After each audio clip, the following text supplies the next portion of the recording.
Queridos hermanos, Dios les bendiga. Lindo y feliz sábado.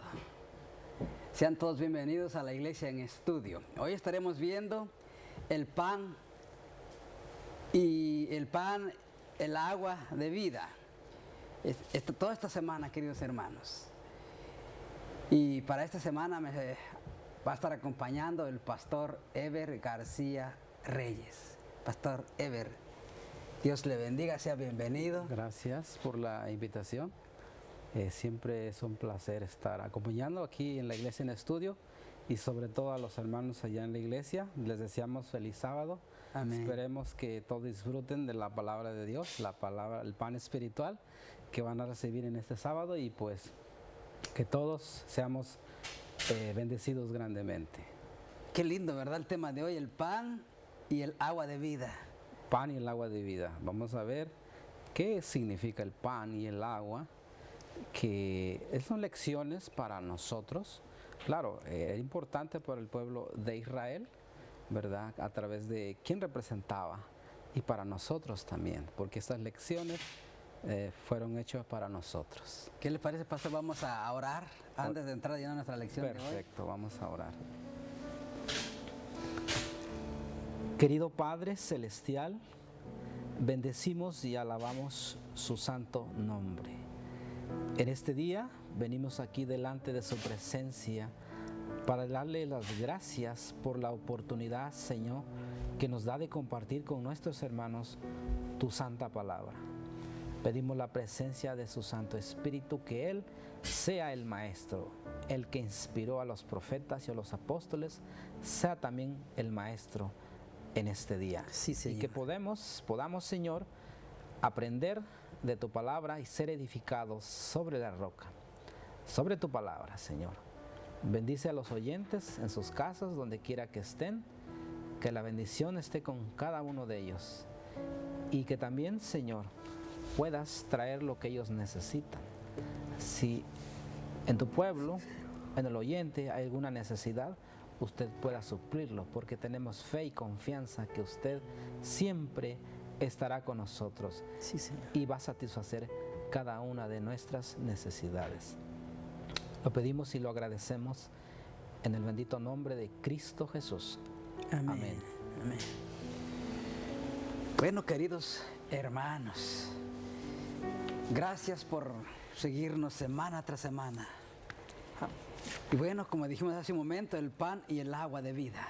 Nuestro texto de memoria para hoy, en esta semana, se encuentra en Éxodo 16, 28 al 30. Y Jehová dijo a Moisés: ¿hasta cuándo no querréis guardar mis mandamientos y mis leyes? Mirad que Jehová os dio el día de reposo, y por eso en el sexto día os da pan para 2 días. Estése pues cada uno en su lugar, y nadie salga de él en el séptimo día. Así el pueblo reposó el séptimo día. Amén. En nuestro texto de memoria. Memoria, sí. Y para el día lunes, para el día domingo estaremos viendo aguas amargas. Texto bíblico, Éxodo capítulo 15, versículo 22 al 27. Y para el día lunes estaremos viendo codornices y maná. Texto bíblico, Éxodo 16, versículo 1 al 36. Y para el día martes estaremos viendo agua de la roca. Texto bíblico, Éxodo capítulo 17, versículo del 1 al 7. Y para el día miércoles estaremos viendo Jetro. Texto bíblico, Éxodo capítulo 18, del 1 al 27. Y para el día jueves estaremos viendo el pan y el agua de vida. Texto bíblico, Primera de Corintios 10, 11. Y luego más abajo tenemos otro texto bíblico, Juan capítulo 4, versículo 7 al 15. Amén. Interesante, ¿no, pastor? Sí. La lección de hoy. La lección para el día de hoy bueno, toda la lección se titula El pan y el agua de vida. Para comenzar, haciendo un análisis de la lección de este día o el propósito siempre Dios tiene un propósito. Claro. En el caso del pueblo de Israel, que fue sacado, ¿verdad? Que fue libertado de la opresión de Egipto, Dios tenía un propósito con el pueblo. Y en las condiciones que él estaba, del pueblo, para poderlo llevar a cumplir la promesa a Canaán, ¿verdad? Ese era el objetivo. Pero para poder llegar allá había un proceso. El día de hoy tenemos que entender que también nosotros fuimos libertados del pecado. Y Dios tiene un propósito con nosotros, llevarnos al cielo, ¿cierto? Representando Canaán celestial. Pero durante el peregrinar nuestro, una vez libertados, ahora viene el camino que tenemos que caminar o transigir. Pero dentro de ese camino va a haber muchas pruebas. Porque tal como estamos, no podemos entrar al lugar donde Dios ha preparado para nosotros. Porque no estamos, Dios necesita hacer en nosotros un cambio. A ese cambio nosotros le llamamos reforma. El pueblo de Egipto, el pueblo de Israel en Egipto había aprendido muchas cosas, pero el carácter de ellos había cambiado. Y Dios, ¿se acuerdan cuál era el propósito cuando lo sacó? Cuando Moisés fue y le dijo a Faraón, deja a salirme el pueblo para que me sirva, para que me haga holocausto o para que me haga fiesta. O sea, para servir a Dios no podemos, Dios necesita hacer un cambio en nosotros. Todo esto que estamos aprendiendo es la vida del cristiano. Una vez libertados del pecado, hay un proceso. Exactamente, pastor, hay un proceso. Yo creo que en cada cristiano, cuando nosotros aceptamos al Señor como nuestro Señor y Salvador personal, Amén. Nuestra vasija o nuestro corazón está sucio. Hay tantas cosas que tienen que ser cambiadas, transformadas. Así es. Porque Dios no puede obrar así tal como estamos. Eso. Y tiene que haber un cambio, ¿no? Haber un cambio. En este caso, Dios mandó a Moisés. Era el líder visible, pero el líder invisible era Dios mismo. Claro. ¿Verdad? Y nosotros, el pueblo de Israel siempre ponía la mirada en Moisés. Cuando no se cumplía algo, a quejarse con él. Y sin embargo, el líder era Dios, porque él lo guiaba, porque Moisés por sí mismo no podía hacer ningún milagro, pero necesitaban ellos poner la mirada en aquel que los libertó. Moisés jamás recibió la gloria a sí mismo, nunca dijo yo voy a hacer, siempre decía Jehová. El día que fracasó Moisés, ahí fue el problema. Pero en este caso, ¿verdad? Y ahora el pueblo, como estaba, como lo dije hace un momento, tenía que haber un cambio en ellos. Y la lección, fíjese lo que dice. Voy a leer esa parte. El Señor los guiaría y los cuidaría y deseaba ayudarlos a crecer, pero debían aprender disciplina. Eso es lo primero. El carácter de ellos, que no eran disciplinados. El carácter cristiano hoy en día también necesita disciplina, ¿cierto? Ok, tenía que tener dominio propio. El pueblo no tenía dominio propio. Debía tener abnegación, generosidad, sobre todo confianza, que es fe en el Señor. Y especialmente obediencia. Ese es un punto muy importante, porque cuando Dios lo iba a guiar por el desierto, necesitaba ordenarlo, decía que hicieran caso a su palabra, porque Él quería lo mejor para ellos, quería que ellos triunfaran, pero el problema no era Dios, sino el pueblo, que no quería obedecer. Y ya mañana vamos a ver por qué fracasaron en su primera prueba, fracasaron. Y así empieza la vida cristiana. Ahora el desierto, pastor, representa penurias, un desierto, pruebas, dificultades, tribulaciones, aflicciones, escasez. Porque usted se va a un desierto, lo que va a necesitar ahí va a ser agua y alimento. Y esa es la prueba del cristiano también. Podemos decirlo rápidamente. Jesús pasó el desierto 40 días. Moisés 40 días también. El apóstol Pablo también, 3 años y medio en Arabia, en el pueblo de Dios, una vez que fue perseguida, dice que le preparó un lugar en el desierto a su pueblo. O sea, siempre ese lugar es escasez, pero sobre todo es para pulir al pueblo, para prepararlo, para ponerlo en un lugar donde va. Porque, ¿saben por qué? Porque ese pueblo, a donde iba a ir, tenía que representar a Dios, a representar su carácter. Pero como estaban, no lo podían representar.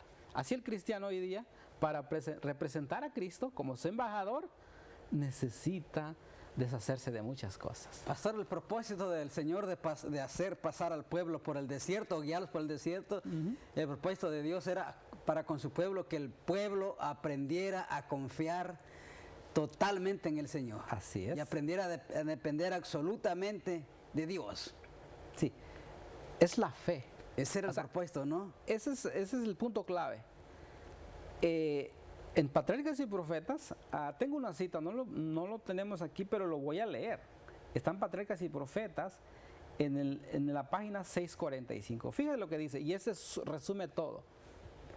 Todo fracaso de los hijos de Dios se debe a la falta de fe. Todo. Cuando las sombras rodean el alma, cuando necesitamos luz y dirección, debemos de mirar hacia el cielo. Hay luz más allá de las tinieblas. O sea que cuando viene la aflicción, tenemos que ir al que es la fuente de la luz. Pero muchas veces la falta de fe es por eso. El fracaso hoy de nosotros como cristianos es la falta de fe. Simplemente eso, pastor. Porque sin fe dice la palabra que es imposible agradar a Dios, ¿no? Exactamente. Y el problema es que cuando vienen las pruebas, ahora si usted analiza un poquito, acababan el capítulo, antes de donde estamos leyendo, acababan de cantar el cántico de liberación. O sea, felices porque todo iba tranquilamente. O sea, estaban felices, libertados. Porque iba marchando todo. Todo perfecto.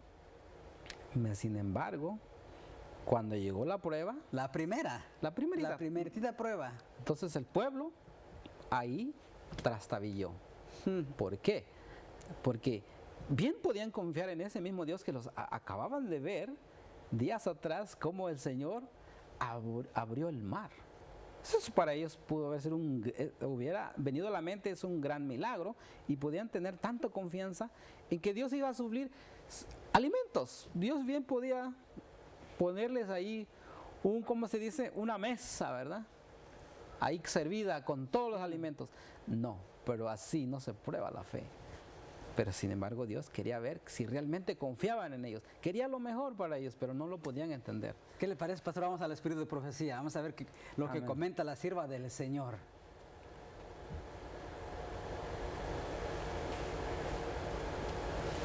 Nachito. Listo, gracias. Muchos recuerdan a los israelitas de antaño y se maravillan de su incredulidad y murmuración, creyendo que ellos no habrían sido tan ingratos. Pero cuando se prueba a su fe, aún en las menores dificultades, no manifiestan más fe o paciencia que los antiguos israelitas. Ahí está para nosotros, ¿no? Está para nosotros, pastor. Pues dice que cuando se prueba su fe, aún en las menores dificultades, no manifiestan más fe o paciencia. O sea que no hay diferencia el antiguo Israel al Israel actual de Dios. Y ese es el gran problema de Dios. Por eso nuestra vida espiritual no crece, no aprendemos a confiar en Dios. Simplemente el hecho de rescatarnos del pecado, eso es un gran milagro. Pero ahora tenemos que aprender a confiar más en Él. El problema es que cuando vienen las dificultades, a lo mejor dice uno, no, pues Dios ya no me escucha, no escucha mi oración. Tenemos que tener paciencia. Leímos la lección, dice que había que tener dominio propio, disciplina y sobre todo deben tener paciencia. Pastor, lamentablemente a veces lo que atrasa nuestro crecimiento espiritual es eso, falta de fe. No tenemos paciencia, no aprendemos a confiar en Dios y queremos que Dios conteste así, inmediatamente. Sí.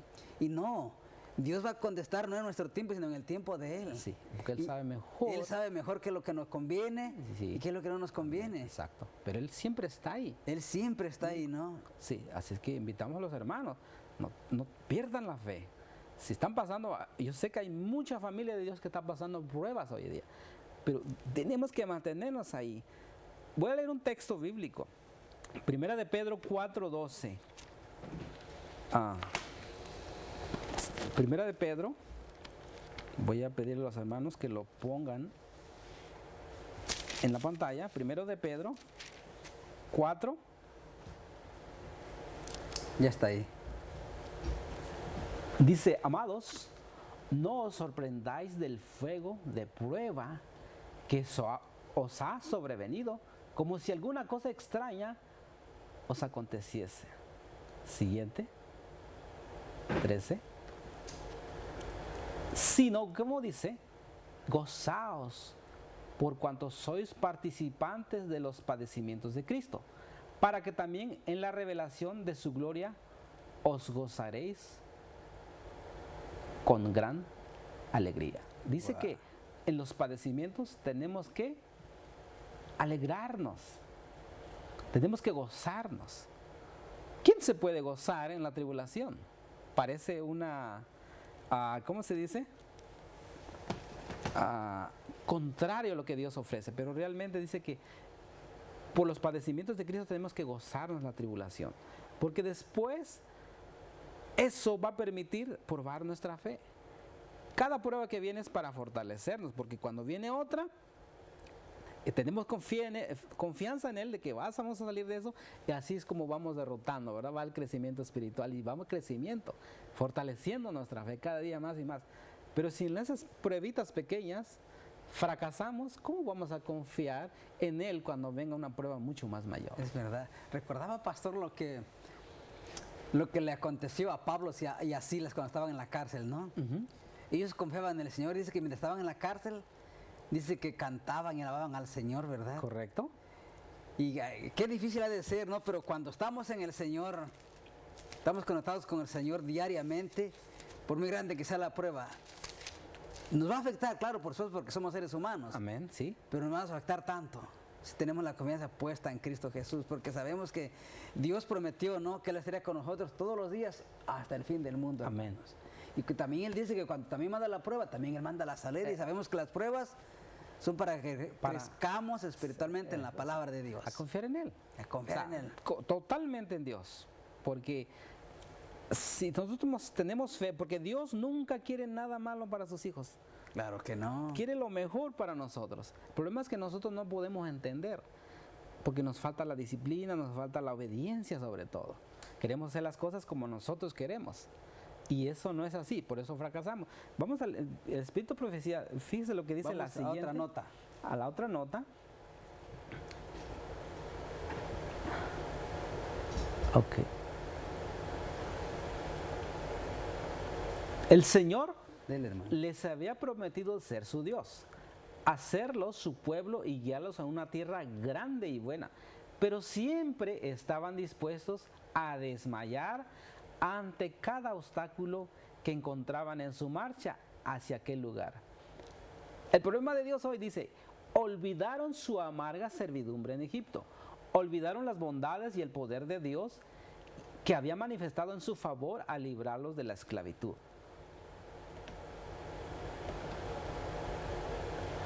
Olvidaron cómo sus hijos se habían salvado con el ángel exterminador, dio muerte a todos los primogénitos de Egipto. Olvidaron la gran demostración del poder divino en el Mar Rojo. Olvidaron que mientras ellos habían cruzado con felicidad el sendero abierto especialmente para ellos, los ejércitos enemigos, al intentar perseguirlos, se habían hundido en las aguas del mar. Veían y sentían tan solo las incomodidades y pruebas que estaban soportando. Y en lugar de decir, Dios ha hecho grandes cosas con nosotros, ya que habiendo sido esclavos nos hace una nación grande, hablaban de la dureza del camino y se preguntaban, ¿cuándo terminaría su tedioso peregrinaje? El problema de nosotros, el pueblo de Dios ahí, que se olvida que Dios nos ha bendecido grandemente antes. Nunca se nos debe de olvidar. Amén. ¿verdad? Queridos hermanos, sé que el tiempo nos ha ganado. Pero queremos invitarles, hermanos, que nos acompañen para la próxima lección mañana. Que Dios les bendiga rica y abundantemente. Hasta pronto. Bendiciones.